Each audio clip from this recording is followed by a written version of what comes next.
సూర్యాపేట జిల్లా చిలుకూరు మండలం బేతవోలు రోడ్డులో ఘోర రోడ్డు ప్రమాదం. బేతవోలుకు చెందిన కందరబోయిన ఉజ్వల్, దేవర సుజాత, దేవర సాయి కోదాడ నుంచి తన స్వగ్రామం బేతవోలు వెళ్తుండగా బేతవోలు నుండి కోదాడకు వెళ్తున్న కారు ఢీకొట్టడంతో ప్రమాదం చోటు చేసుకుంది. కారును నడిపిన వ్యక్తి కారు వదిలేసి పరారీలో ఉన్నాడు. ఘటనా స్థలానికి చేరుకున్న పోలీసులు కేసు నమోదు చేసి క్షతగాత్రులను కోదాడ ప్రభుత్వ ఆసుపత్రికి తరలించారు.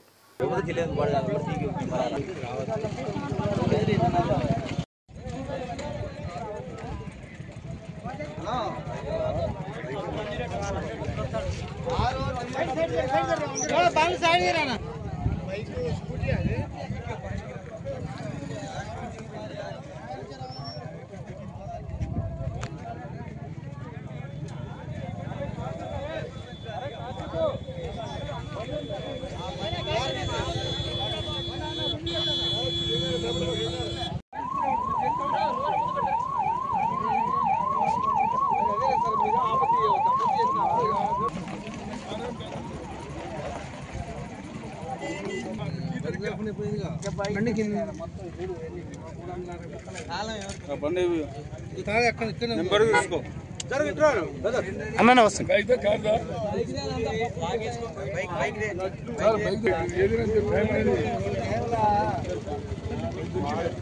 అంత ఎక్కిందా కుట్టుకొస్తున్నారు.